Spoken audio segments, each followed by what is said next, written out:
Yeah.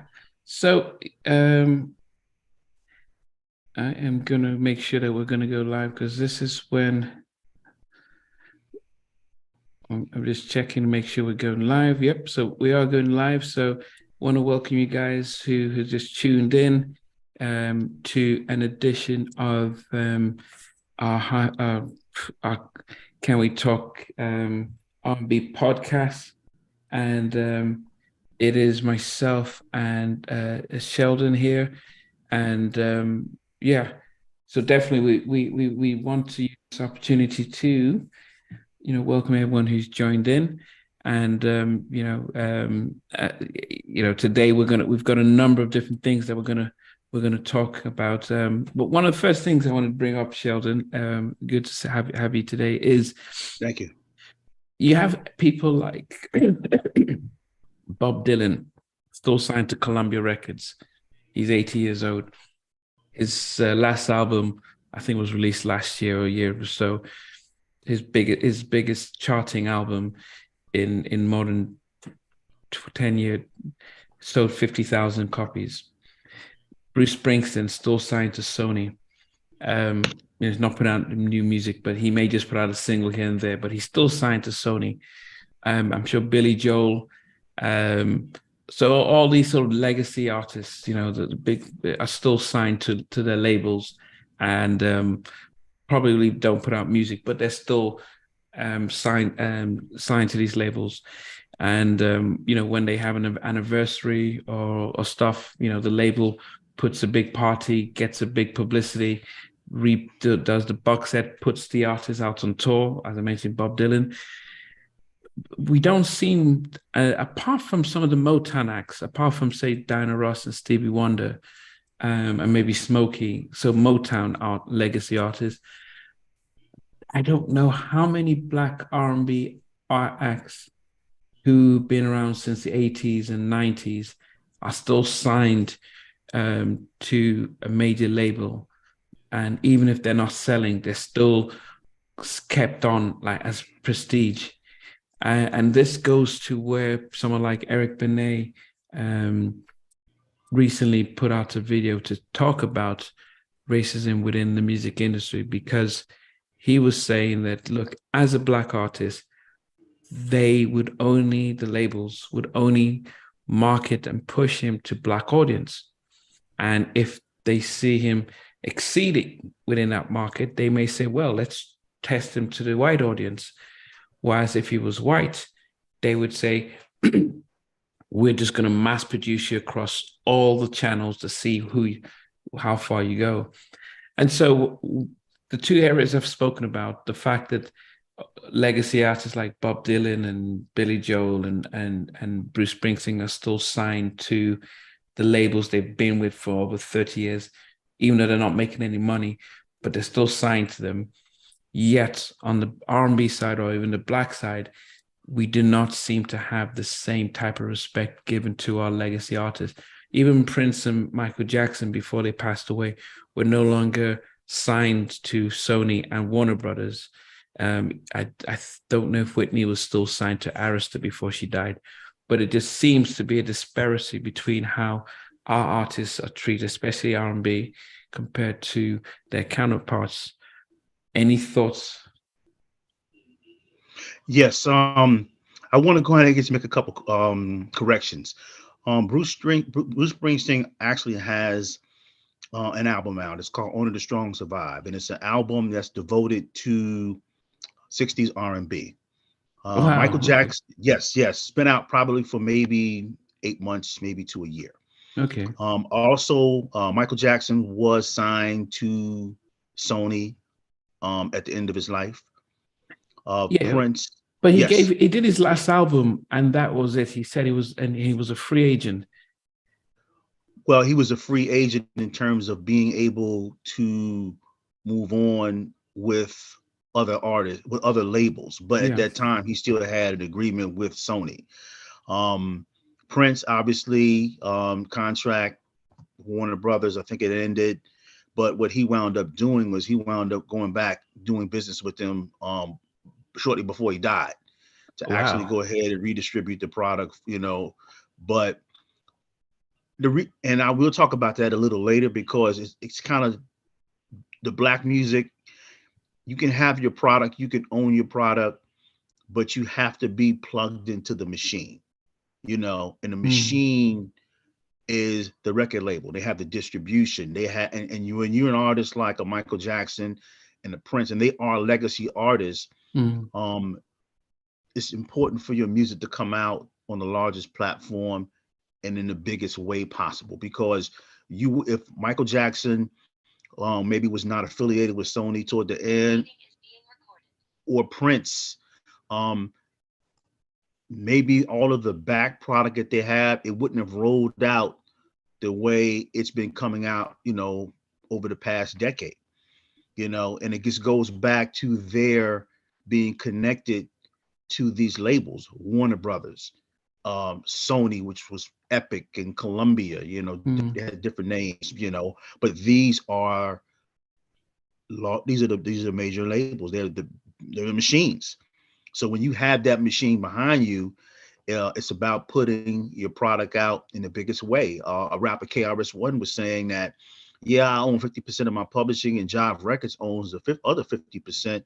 But Jive Records is able to go ahead and administer my music and put it out in the biggest way in terms of product placement. mm, Because when you're managing your own catalog, it's a lot of work because mm, you just can't sit around and wait for money to roll in. You have to have like an infrastructure within yourself to be able to go ahead and get the product out, to go ahead and generate money. Songwriter Diane Warren owned her own publishing company herself. So not only was she doing the writing, she was also doing the business. But to circle back to the legacy artist component, the reason why you have these artists who are affiliated with these labels and the product is coming out, there's always fanfare. Um, when those artists were signed to those labels at the time, you can throw people like Barbra Streisand into the mix. They've been affiliated with these labels. And I kind of touch on that in the book that I'm writing on LL Cool J because he's kind of like, he was in that vein with Def Jam for a lot of years. But what it is that these artists were signed with these labels. And there was a relationship that was built, but they were also a reflection of the people who signed them. The people who signed them were fans of the music. So you look at somebody like a Barbra Streisand signing a contract with Columbia Records at 23, or you see a Bruce Springsteen when he was signed with Columbia. I think he's with someone else now, but he signed with Columbia and he was with them probably for over 30 years.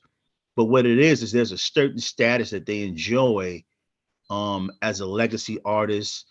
There's a musical integrity that they have with these companies, and a large part of it has to do with race. It has to do with musical taste. It has to do with a variety of things because they're being signed by their peers. So when you're signed by your peers, there's going to be a lot of support. There's going to be a lot of um, nurturing of your catalog. So when you hit these milestones, like for example, Bruce Springsteen, who is still signed to Columbia Records. he'll sign to Columbia Yeah, Records his with. so his new album, Only the Strong Survive, came out to Hmm. Columbia. Okay, so there were times when Bruce Springsteen would put out records, and the record that people kind of remember him for was the Born in the USA record. That was 1984. He had a couple albums before that, but every 10 years, 15 years, they will be re-releasing. He had an album out called Nebraska. He had another album out that came out right before um, Born in the USA, which was this big pop record, his thriller type record. Billy Joel's the same way. Billy Mm, Joel has a lot of albums. 52nd Street, um, I think it was called The Watcher. All of these albums or whatever. But what it is, they have a unique fan base. There's a fan base that's grown up with them. There's a fan base that is extremely loyal, and they're plugged into them in a way that it's aspirational, because on the black side, we don't necessarily enjoy that. And a large part of that is because one, our product Black music is very stylistic, and it kind of moves with the times. And because it's on the plus side is that it's innovative. But on the other side of the coin, what happens is Black music moves at such a faster pace, it's hard to keep core fans because because it's based on the machine and the label. Is they're wanting for you to remain current. So you don't have the space to be like an Eric Benet and put out the product that you're getting and still going to get that same attention. And it just goes back to Black music in the music industry as a whole. Black music has always been like this peripheral thing. Black music's value was always based on how much money can it make for the time that it was out, whatever artist that was out. And unfortunately, when you saw people like Michael Jackson come in, Prince come in, it changed the game because it created a multi-tier of artists. So you had people who were on the same plane of a Michael Jackson who's selling all these records and Prince, but then you had a lower tier of artists who were never going to be selling 5 million, 10, 15, 20 million albums or whatever, but they were still viable. And a large part, and the reason when you can trace that back to, you trace it back to the 1970s, when the record companies started to realize that there was an untapped Black market.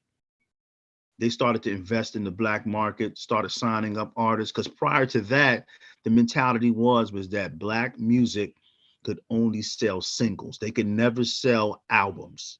It was a singles oriented format. So while the white music was able to grow, to evolve into albums, they were doing message music. White music was maturing, but Black music, they wanted to stay in the same place. So when the 70s rolled But around, who wanted to stay in the same place? The labels or the musician, the artists? the labels, basically the labels, Black music as a whole, is that they didn't want it, they didn't want it to grow. And the reason why they didn't want it to grow was, one, if at that time, all the people working in the music business, they were white. You didn't have Black executives. You didn't have Black executives articulating to the label how important the music was or the certain type of aesthetic. You didn't start seeing a lot of Black people coming into the music business as executives into the 1970s. And the reason why that was that prior to that, the music industry grew as a result of the rock music. Even though the rock music came out of Black music, it had a larger platform because all your fans are white. So now you're able to kind of like tap into that audience, which means that you could have somebody like a Chuck Berry or somebody who's in the 50s, and then when they come into the 60s, they kind of disappear, or they're playing small clubs. Well, all of these other rock groups, they're playing arenas. You don't have Black groups playing arenas in the 50s and 60s too much until later when you get somebody like a Sly and the Family Stone. So what happens is white record labels, they started to realize that, hey, we can make money off of this music. There's an untapped market. So now what they did was they started to sign up Black executives. They created Black music departments to service the Black music. They didn't know how to do it. So now they started to go ahead and tap into Black radio stations and promotion. So that whole machine. So now you saw the evolution of all the great artists coming out in the 70s because now they had a machine. So now the Ozzy Brothers 50s, 60s group, they're on the peripheral, but in the 70s, they have this momentum. Teddy Pendergrass, all of these groups have this momentum because they're tied into the machine now. Yeah. But what happens is at a certain point, at the end of the decade of the 70s, you have the music recession. And when the music recession hits, the first thing they do is they cut the Black music. They cut the budgets, the executives, they cut the departments and stuff like that, because they're looking at this. The value is based on the commercial side, the monetary side. It's not based on the artistic side. Now, one of the things you just dropped in earlier when you set this whole thing up, you were referring to Eric Benet saying that when you put out your music, on the black side, the only time you're going to get that pop attention is if your song catches on with with white radio. But I'm gonna tell you something. The person who created that model was a black executive. His name was Larkin Arnold. Hmm. It was a black executive. I'm sorry, the black executive's name was LeBaron Taylor. You look him up, LeBaron Taylor. He was one of the first black executives with Columbia Records. And what it was that what he came up with a strategy to where he would work the black record. He would work the black record along to black radio. But then what would happen is he would push it so hard to where once the record got a lot of traction, Yeah. to where it started to kind of tap into pop radio. Now what he was able to do, he was able to get a secondary budget because there was a black budget for black music. Okay. So what he was able to do, he was able to go ahead and get a secondary budget on the pop side, which would give a record a whole new life. So in the 70s, that's why when you saw in the 70s, a lot of black music was kind of like crossing over. It had a wider platform. That's because of the strategy that LeBaron Taylor created. And it worked because now you're starting to see where somebody like an Otis Redding in 1967, 100,000 copies of a record was your ceiling. That was great if you could do 100,000. But the average black album might have been doing 50,000, 25, 75,000, but 100,000 was the glass ceiling. Come the 70s, now you got black albums that are selling 500,000. Sometimes they might even sell 1 million. That's why when you see groups like Earth, Wind and Fire and people like that, they really saw their peak in the 70s because they were signed to CBS Records, and CBS was the machine that they were plugged into that allowed for them to be able to put their music out on the widest platform. So fast forward to here comes Michael Jackson. Michael Jackson is the same way. There's a difference between the 1984 Michael Jackson and the 1974 Michael Jackson. So once Michael Jackson signed to Columbia Records, CBS, Epic, all right, he wasn't the Michael Jackson that we know today. He was a Michael Jackson that was beloved in the black community. You know, Jackson 5, they were looking at him, okay, you're part of a young group, but they didn't look at him and say, okay, well, we're going to go ahead and put you on the largest platform. But once he started to sell those records, then he got a second shot, because even when he sold Off the Wall sold anywhere almost from 8 to 9 million copies.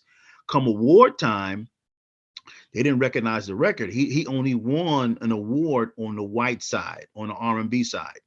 So all of the pop records on the white side, they were the ones winning all the Grammys and all of the awards. So what he had to do in his mind, I'm going back to the drawing board. I'm going to make a black pop record. So of course he's re-ing up with Quincy Jones, and he puts out what Thriller is. But Thriller is going to be a great album. So it's going to sell X amount of copies on the black side. But what helped Michael Jackson was the fact that he had videos to go along with that.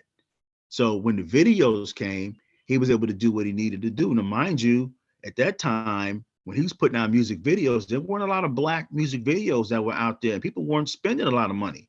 At the time when Michael Jackson was working on Thriller, Rick James was the biggest R&B artist, arguably. The most expensive video that he had cost $10,000. Wow. So, you know, when you look at that, Michael Jackson needed that machine. Of course, when he tried to put out Thriller, he put his own money into it. But what allowed him to do that, he was plugged into the machine. So when you look in terms of black music as a whole, you know, it's one of those type of things where if you are not selling a lot of product, then you're kind of going to be looked at a certain way. But it's a tragedy, because those major labels are not looking at you from an artistic component. They don't see the musical integrity, because they see it as very limited, but it's nothing new. You know, the last example that I'll give you two. Luther Vandross. Luther Vandross, with every album that he was coming out between 1980 and 1988, the albums were selling platinum, double platinum, triple platinum, almost 10 years straight. but they never marketed him over to the pop charts. And Luther Vandross said in the interview with Rolling Stone is that the record company did not like his music. They didn't like the fact that he had control over his music. And that was the big thing, is Luther Vandross was self-contained. He was a writer, he was a producer. So even though you're plugged into the machine internally, he could create the music himself. So the record labels, they didn't like him.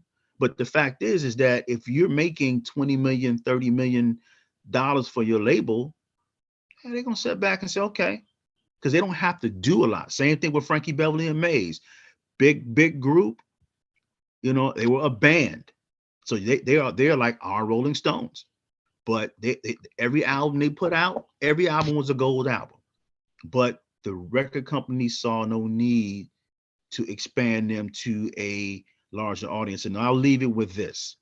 I understand that a lot of artists they're kind of frustrated with that, not being seen on a larger platform. But I will say this, is that when you put out your record and your record goes gold, that's your core audience.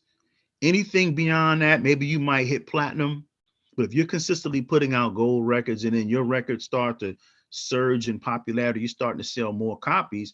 In one sense, yeah, you could be like, hey, you know, I have a new audience that's plugged into me.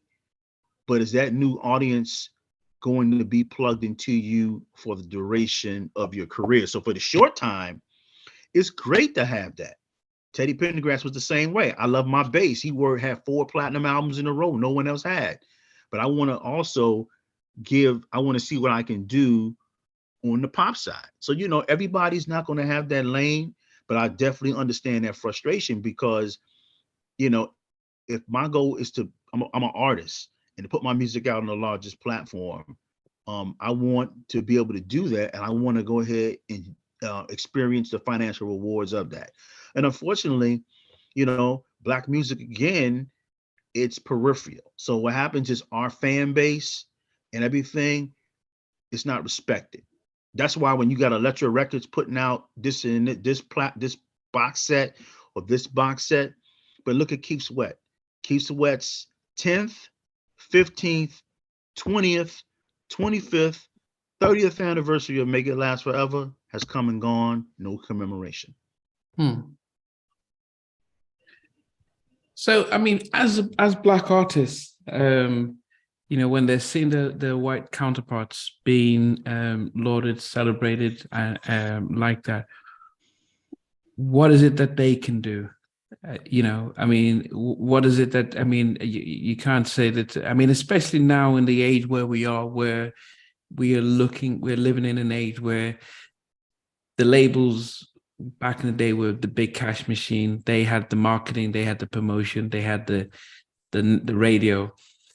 We're now in a space where social media and digital and you know, not needing physical copies. So it's you know, so is there a need for a conglomerate of R&B artists or music lovers to come together and start to mass promote and celebrate Black music and try and have a collective way of doing this instead of what we're doing now, everyone out for their own and not really making much headway? Because it seems as if there's a history of these powerful record labels focusing on promoting their own agenda and their own type of music, then why are we still dependent on record labels? Well, the reason why a lot of Black music is dependent on record labels is that that's all you know. Think about it. You're signed. You got these recording budgets for videos. Back then, when a lot of these artists were coming out in the 90s, you had the budgets, you had the production budgets. There were the TR, well, I'll say the TR, but there was the BETs, and you had music videos, you had platforms, you know. But the thing is, in the absence of, and that's all you know, it's going to be hard to replicate that. And of course, the music industry has like changed. So as these artists have gotten older, their fan base has gotten older. So in terms of the music, people are always going to love these people, but it's a challenge because the physical product, the absence of physical product really hurt Black music. Of course, streaming is whatever it is, and a lot of white artists were hurt by the streaming component as well, because they weren't making the money, the royalty money that they used to make Mm. from a lot of their reissues, their catalog. But for Black people, they weren't able to make the money putting the records out. The advances and everything went away. But a large part of, it's the machine. And to go ahead to correct that, it's going to be an uphill battle. I think because remember, you know, touring is the number one thing, is the main thing, for a lot of artists or whatever, because that's where you're going to go ahead and make your money. As far as the business of selling music, that's a whole different component. So it's very frustrating because a lot of these artists, they're more there's about maybe about 10% who are major touring artists as well as recording artists in terms of their presentation, in terms of their talent. But there's a large part of these artists, they're record artists, and they're also coming out of the producer's medium. So yeah, if I am every artist that you talked about, Gina Thompson, Monifa, this person, that person, but a large part of that conversation is also about the producers who produce them. You know what I'm saying? Their work is so tied to the producers, even though people love the music, sometimes the music kind of overshadowed their identity. So there was never enough time. They might have had a career that might have lasted maybe 3 albums, but there was never time for them to build on that, to build the whole total package. Because remember, the music videos are doing like a lot of the heavy lifting. The music videos are almost like a concert. So you're getting to know the artist from the video aspect of it. But once all of that stuff goes away, the core of that artist, even though they're extremely talented, people don't know who they are because that identity is not necessarily there. It's always tied into producers. But when you look at somebody like a Bruce Springsteen, you look at the other person that you spoke of. Who was the other person that you Bob said? Billy Dylan and Joel. Billy Joel, yeah. They have an identity.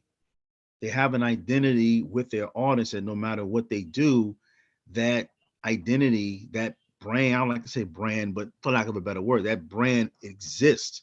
But unfortunately, the merry-go-round of Black music, it goes so fast that we don't have an opportunity to absorb who this artist is. That's why you see when Stevie Wonder is out there still doing major things, or it's a big deal to see him. It's a big deal to see the Gladys Knights. It's a big deal to see people like that because they make great music, but they have an identity.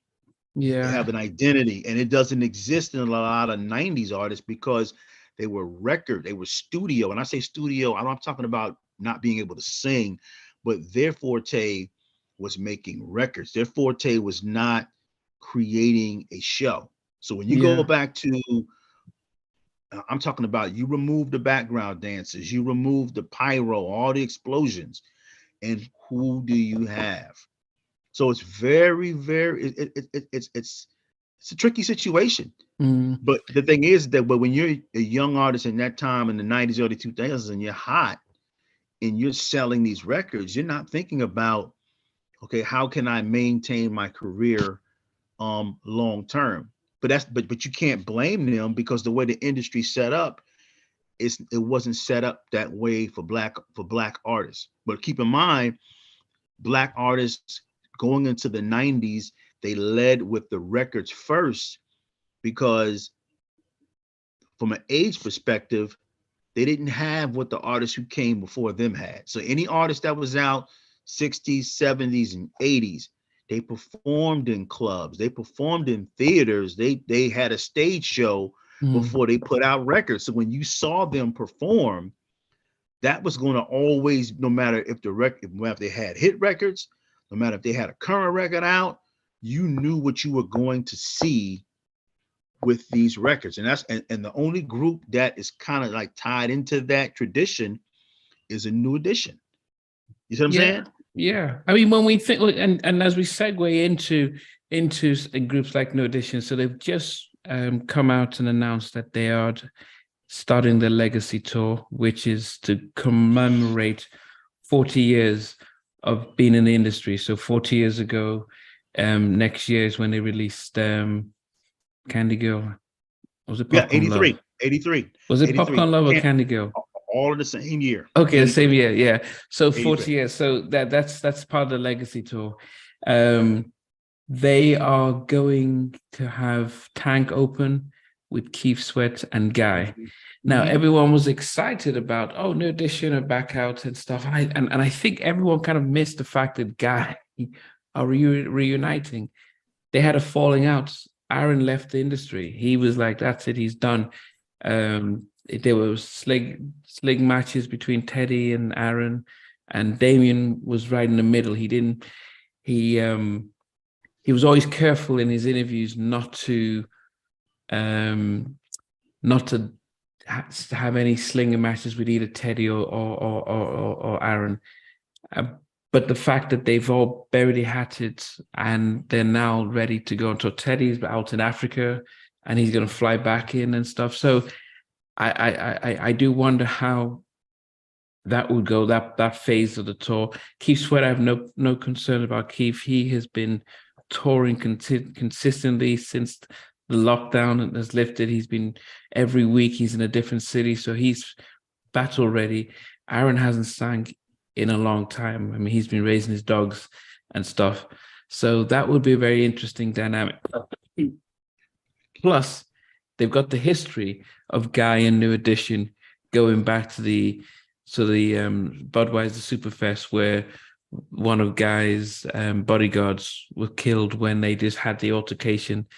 And so it'll be very interesting to see how that goes, because Damien said in an interview about how each time they went in each city, it was his job to raise the bar in putting on a show.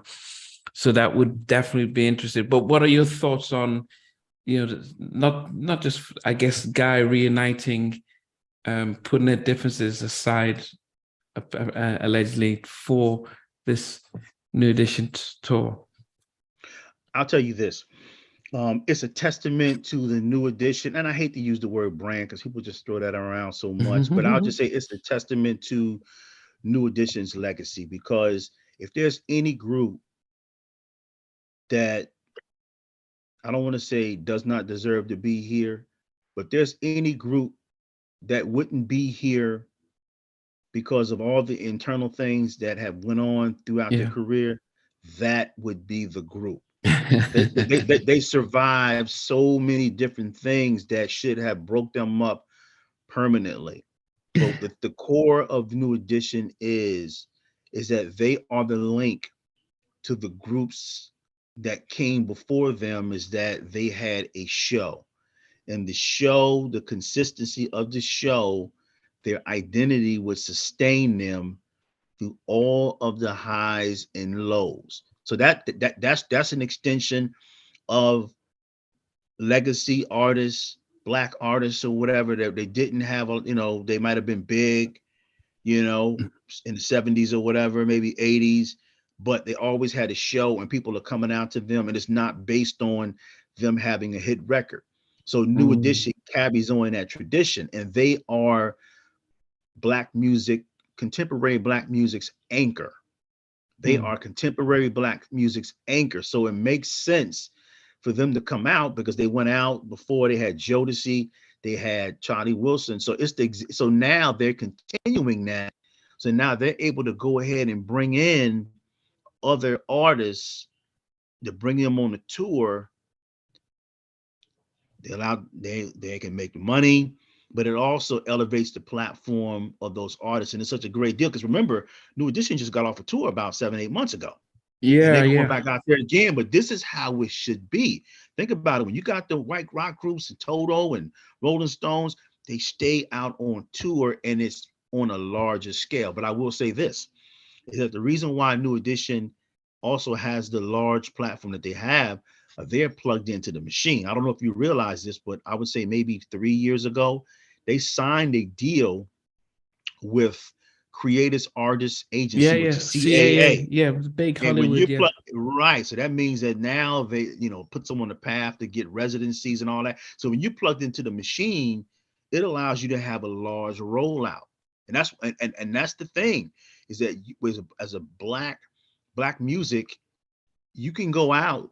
It doesn't matter if however you touch the fans or whatever. But if you're trying to roll out in a big way, it's almost like you have to be plugged into the machine, and that's a gift and a curse, because that means all the artists who are not plugged into the machine, who have a lot of talent, who people love, they're not going to see the light of day in a major way like that. That's why it makes that legacy tour so important.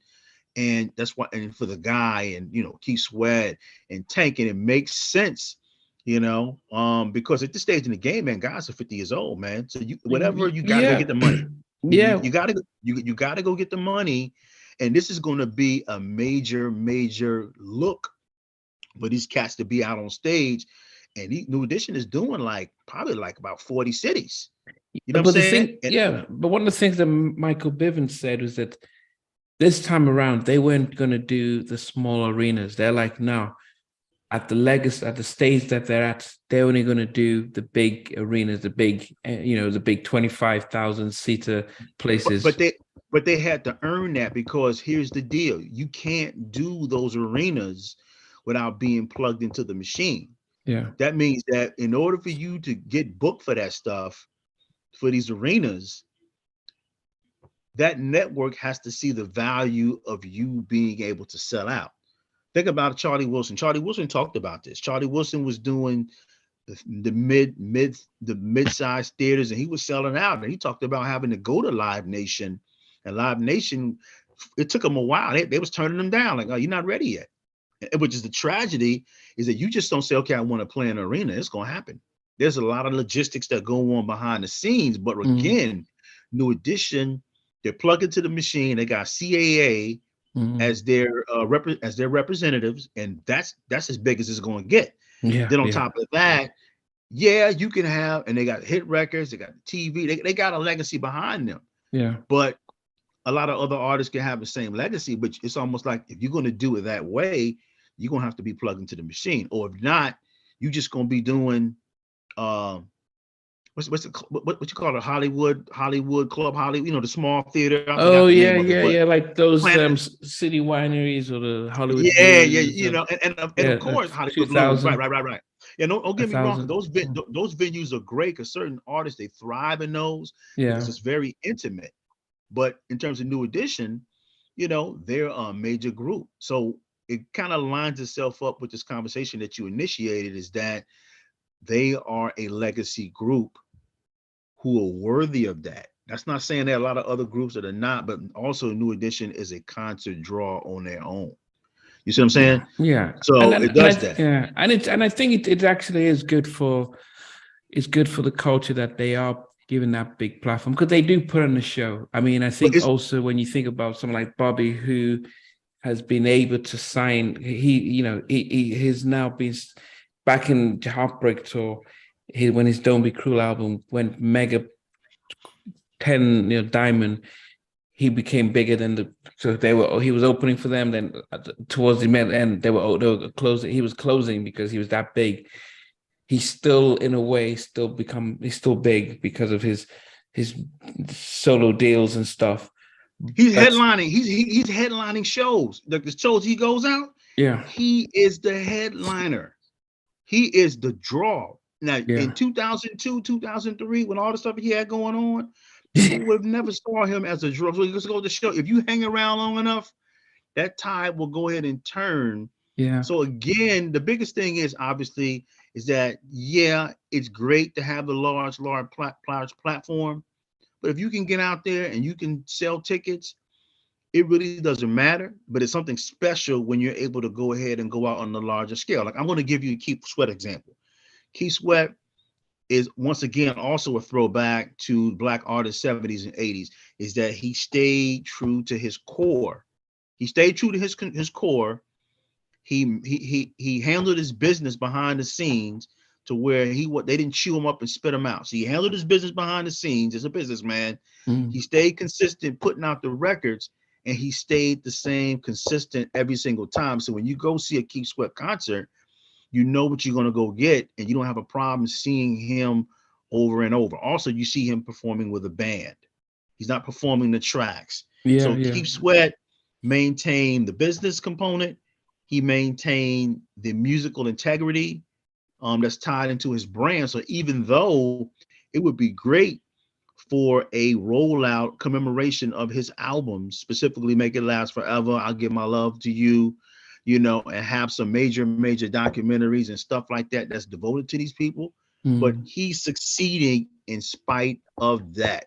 So sometimes you kind of have to look at, it would be great for me to do 1 million, 2 million, and have my music go to a wider scale. But sometimes revolving around my own orbit, or Black music revolving around its own orbit, that's worth, and you got a fan base that's going to support you, that's worth its weight in platinum and gold every single time. But you got to have the infrastructure. You got to have the infrastructure that's going to allow you to do that. So we're the fans, but internally you got to have you got to have management, you got to have the infrastructure. So but it's hard. So you take off from doing music or whatever, and you go do your life or whatever. You want to put some music out, you want to book some shows. That might be the high ceiling for somebody, because now they can still go out and tour on the weekend and still work their 9-to-5 job or whatever that is. And then for them is they want to come out in a major way, the way they used to come out. It's almost like a drug. Yeah, I mean, and people might be wondering, New Edition it seemed to be on an all-time high after they came out with their New Edition biopic on BET, and the expectation was they've got the big biopic, they're going to put out new music, go on tour, but what happened is after the biopic, everyone sort of went their separate ways and started doing their stuff. BBD did their stuff, Ralph and Johnny did their stuff, and Bobby just sort of disappeared and looked into his stuff. But see, but that's why management is so important. You could be an artist all you want, but if you don't have an infrastructure that's going to say, hey, look, what we need to do, we need to have a tour rollout, we need to have X, Y, and Z. So they blew it. And they said it. They was like, okay, we went our separate ways.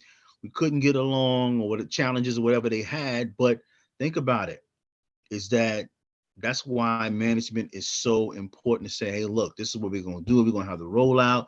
But when you got to be an artist, and you got to also try to navigate your career yourself, and you got to deal with the personality conflicts, it could be extremely draining. That's why you got to have a leader. You got to have an infrastructure in place that's going to allow you to make those things happen, or you're going to blow those opportunities. So that's why when I led into the New Edition, all of the industry stuff that they were taking advantage of, they were robbed. But then also there's the self-sabotage. But yet and still, these guys keep getting opportunities. Yeah. but they're delivering on the opportunities, which is really, really great. But it's a testament to the fans that love them. It's a testament to their musical integrity. It's a testament to their talent, and it's a testament to their maturity and everything else, for them to be where they are, and they deserve it. Yeah, they definitely do. And so I mean, and I know that Mike Bivins, who is he would always come up and say, look, I ran Biv 10, I had 702, I had Boys to Men, had Another Bad Creation, I had Subway. So I run a label, so I know how to make it happen. But you have Ralph and everyone thinking, well, what, we need to be a collective. Bobby has his own management. So I think a lot of times it was a sense of, look, we need to come and agree on this together.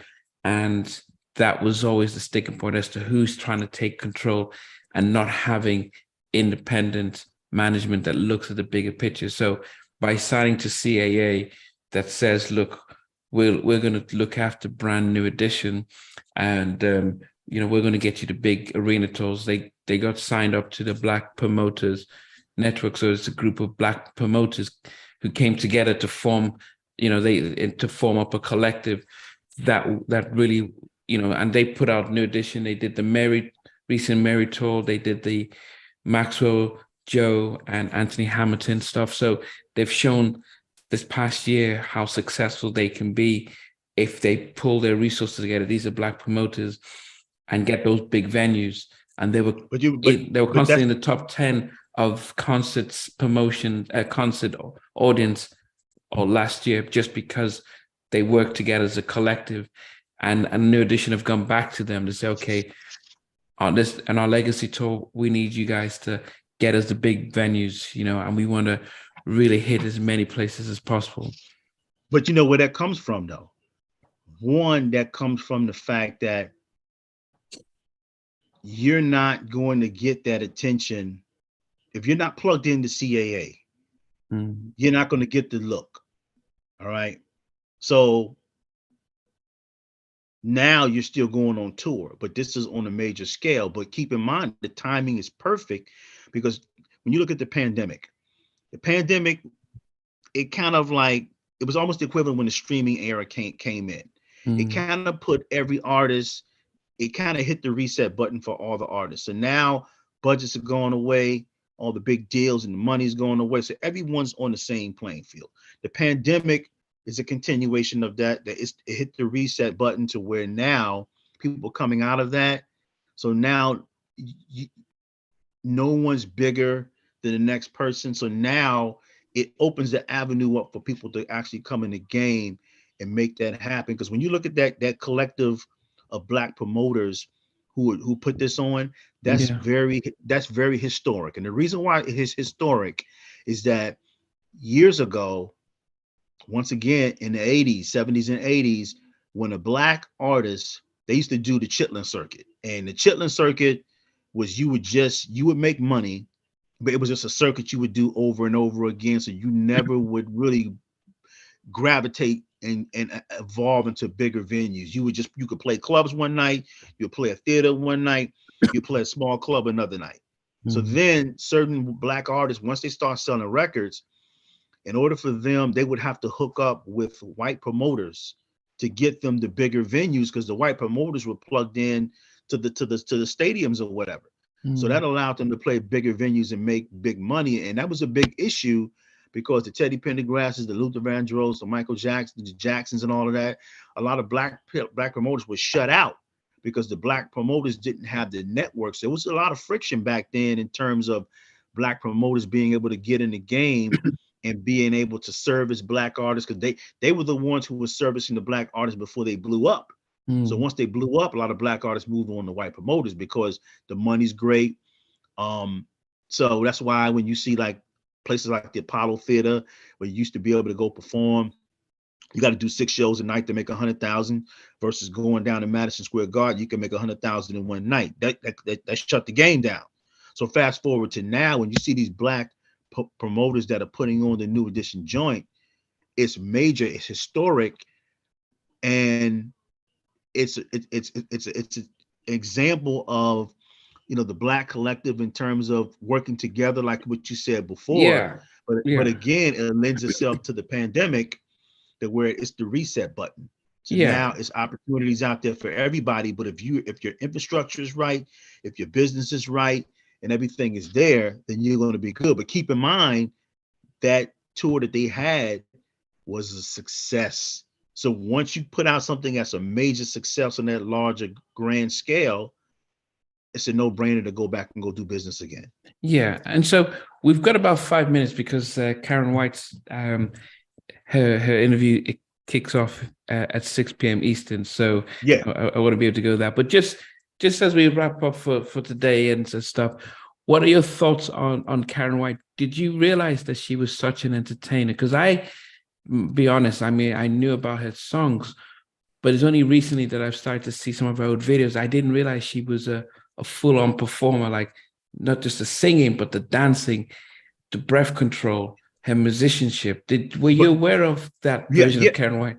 Yes, because she comes out of an era like other Black artists where learning, it wasn't just making songs or whatever.